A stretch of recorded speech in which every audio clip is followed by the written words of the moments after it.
duck Tim. Do you hear? Quack, quack. Do you know who's screaming? This is the famous duckling Tim quacking. Have you ever heard of him? Probably heard. Who doesn't know Tim? An entire book could be written about his adventures. Tim has 3 sisters and 3 brothers, but they are all ordinary ducklings, and Tim is special. Just look at him. True, you might think that Tim is the most important in the yard.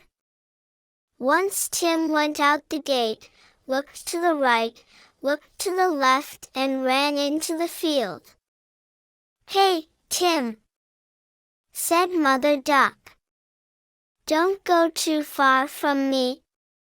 "Nothing, Mom," Tim shouted. "I'll be back soon." And he ran on. After a few steps, Tim suddenly stopped. He saw something strange in the grass. It was an old chimney, all black with soot inside. Well, of course, Tim needed to look into it. Yes, it's a real tunnel. Tim rejoiced. That's good. And I'll be a locomotive. Tim squeezed through the chimney and immediately became covered in soot. The further Tim climbed, the blacker and blacker he became. See how he got out of the pipe, even the beak turned black. Mother Duck did not know that Tim climbed into the pipe. Mother Duck thought that Tim was walking quietly behind.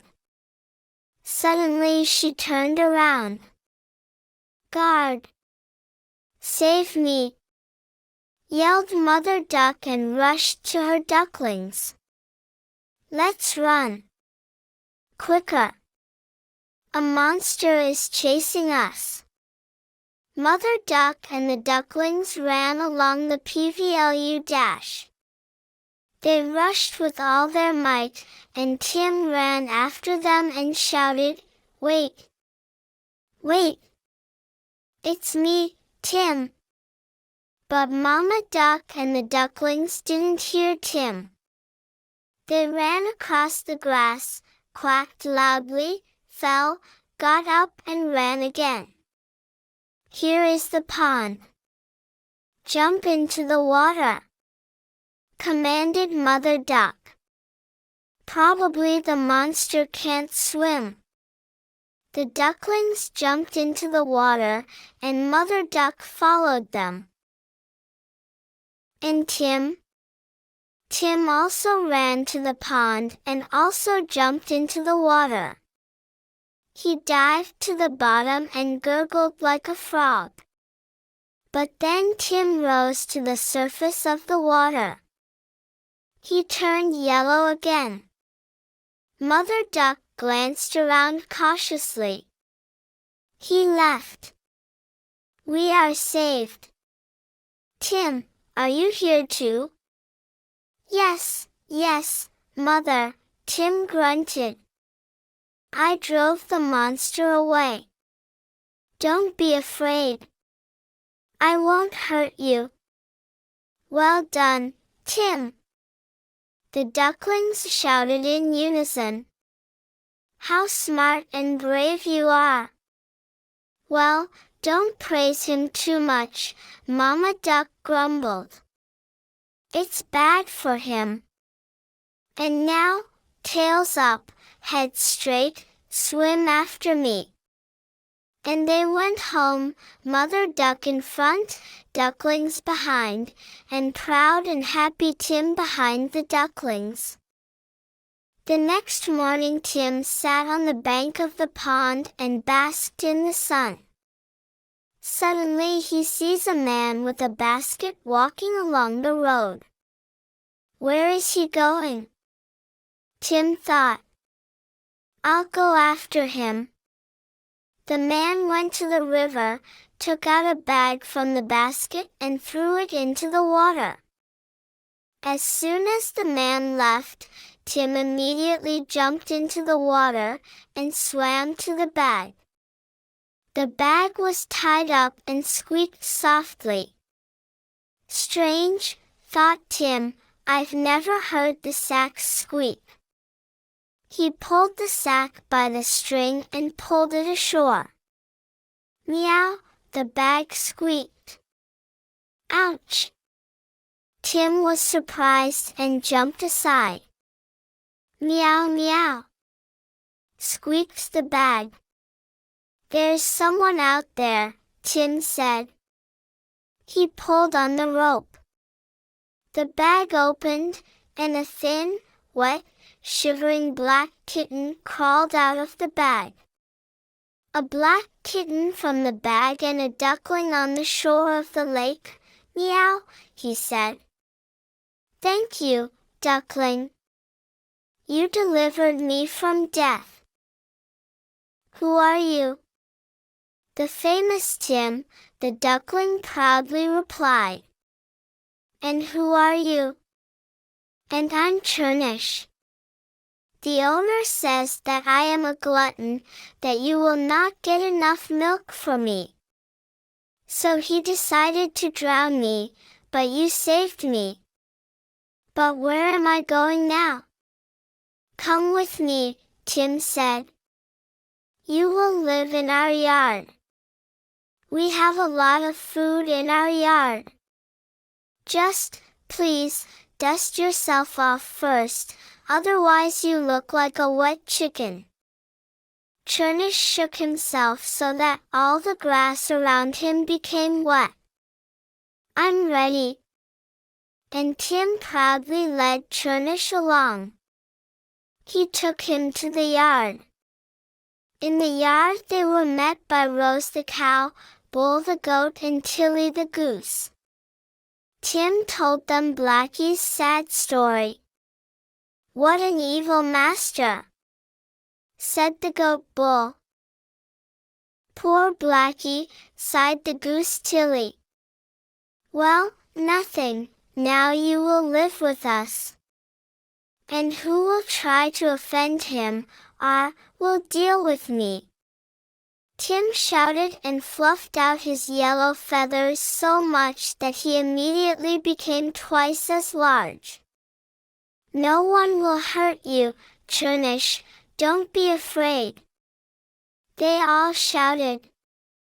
Only the cat Snowball said nothing. It was the owner's white cat. He walked over to his bowl and began to lap up the milk. Blackie looked at the bowl and meowed plaintively.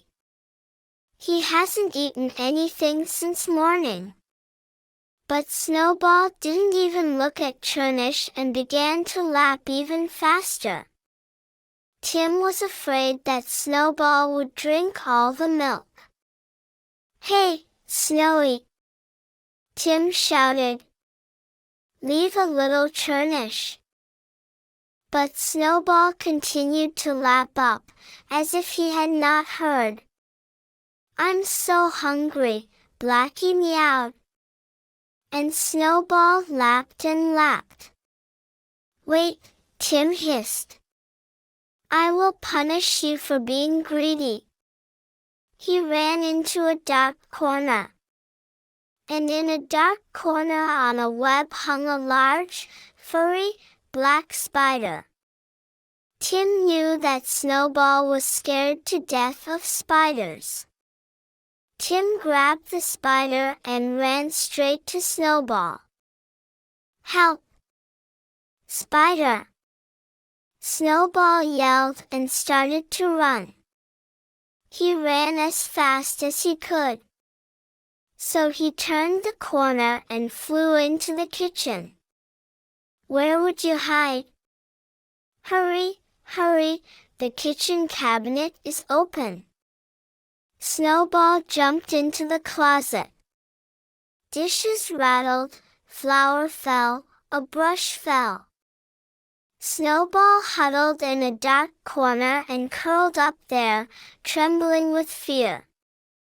And Tim was rolling with laughter in the yard.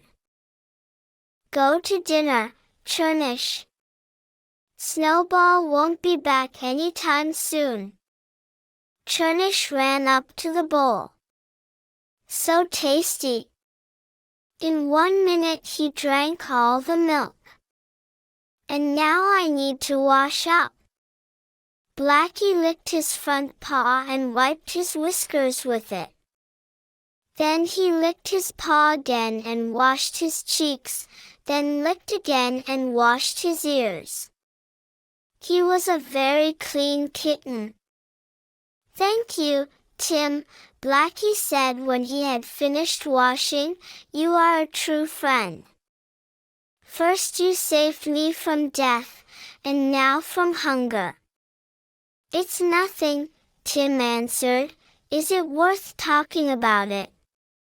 At this time, Mother Duck was running around the yard and looking for Tim. Nobody knew where he was.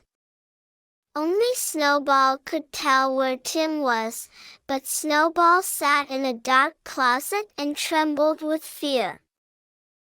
I'm so worried, said Mother Duck. I saw a fox outside the gate. I'm so afraid she'll drag Tim away. After all, he always runs alone. Outside the kitchen, Tim met Loppy the rabbit and Penny the hen. Be careful, they whispered. They saw a fox outside the gate. Watch out she doesn't eat you. Tim was scared. Mother! He shouted. Where are you? I want to see you. But Mother Duck was at the other end of the yard and did not hear anything. What to do? Tim thought. Where to run? Suddenly he saw a basket. She was standing near the kitchen door. It was a round wicker basket with a tight lid. The cook always went to the market with her. That's good, Tim was delighted. The fox won't find me here. He lifted the lid and climbed into the basket. It was dark inside and smelled of something delicious. At the bottom lay a large piece of sausage. Now let the fox look for me, Tim thought. He sat back and laughed softly. And the fox looked around the corner and saw a basket. Nuff, nuff, nuff. She breathed in through her nose. Smells like duck. That's good. I'll take this basket to my foxes. Somehow they will rejoice. We'll have duck soup for lunch. The fox ran out from around the corner, ears upright, tail pipe, paws top top top, nose nuff nuff nuff, and his eyes keep looking around to see if the cook is coming. Oh, that cook! Last time she threw a brush at me. No matter how she sees me now, the fox thought and looked around. But there was no one in the yard. The fox crept quietly along the wall, put its paw into the handle of the basket and calmly walked, as if carrying provisions from the market. The fox thought that no one had seen her, but she was mistaken. Blackie sat around the corner and saw everything. He heard poor Tim quacking in his basket, Help! Help! I'll save you, Tim! Churnish shouted. He darted around the yard. At least meet someone. And as luck would have it, no one, the whole yard is empty. What to do? Churnish rushed to Mother Duck. "Hurry, hurry!" Churnish shouted. "The fox took Tim away." "Horrible!" cried Mother Duck. "My poor son! What should I do? Where is the fox?" "There she is. Do you see it, far away in the field?" Churnish showed. "I see!" cried Mother Duck. "I'll catch up with her. Let's run." "No, we can't catch up with the fox," Blackie sighed. "She runs much faster than you. If only you could swim to it." "I can do better," Mother Duck said proudly. "I can fly to her. Look!" And she spread her wings. The wings were white as snow, large and wide. They clapped so hard that Blackie even backed away. Mother Duck rose into the air, flapped her wings, clap, clap, clap, and flew into the field after the fox. And the fox was already approaching his house. She was very tired, the basket was heavy. After all, it contained a duckling and sausage. "Nothing," thought the fox, "soon the house. I'll call my son or daughter, they will help to drag the basket." And as soon as she thought about it, she suddenly heard a noise above her, clap, clap, clap. It was Mother Duck catching up with her. Mother Duck went down. On the fly she put her head into the handle of the basket and rushed up with all her might. Hooray! The basket was around her neck. "Give it back!" the fox squealed. "This is my basket." "Well, so what?" muttered Mother Duck. "And my son is in the basket." And at this time Tim began to cry in the basket. "Don't be afraid, son," muttered Mother Duck. "It's me, your mom. We are flying home." And sure enough, soon they flew home. The whole court rejoiced at Tim. And how happy Churnish was! And with what pleasure he ate the sausage!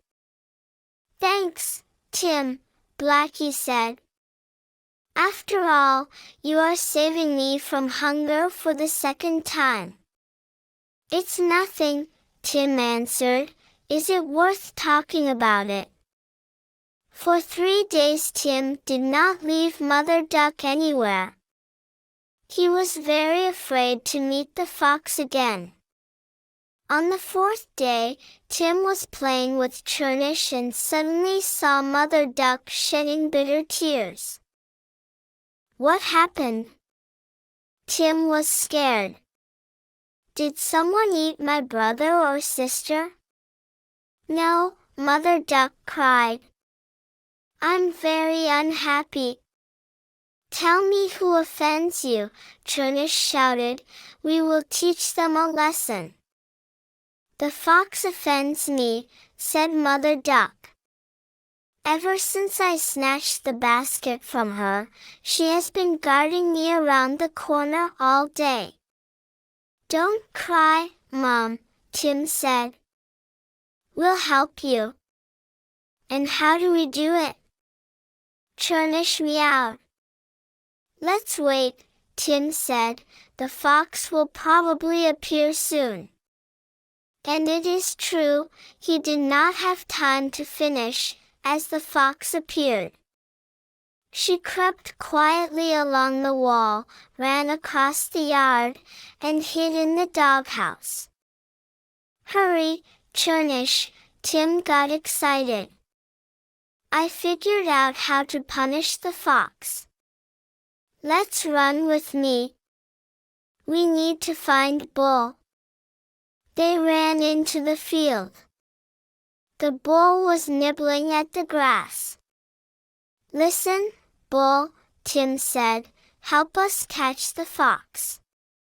She climbed into Top's booth and is watching for my mother.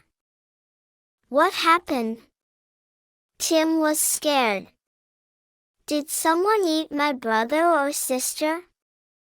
No, Mother Duck cried. I'm very unhappy. Tell me who offends you, Churnish shouted. We will teach them a lesson. The fox offends me, said Mother Duck. Ever since I snatched the basket from her, she has been guarding me around the corner all day. Don't cry, Mom, Tim said. We'll help you. And how do we do it? Churnish meowed. Let's wait, Tim said. The fox will probably appear soon. And it is true, he did not have time to finish, as the fox appeared. She crept quietly along the wall, ran across the yard, and hid in the doghouse. Hurry, Churnish, Tim got excited. I figured out how to punish the fox. Let's run with me. We need to find Bull. They ran into the field. The bull was nibbling at the grass. Listen, Bull, Tim said, help us catch the fox. She climbed into Top's booth and is watching for my mother.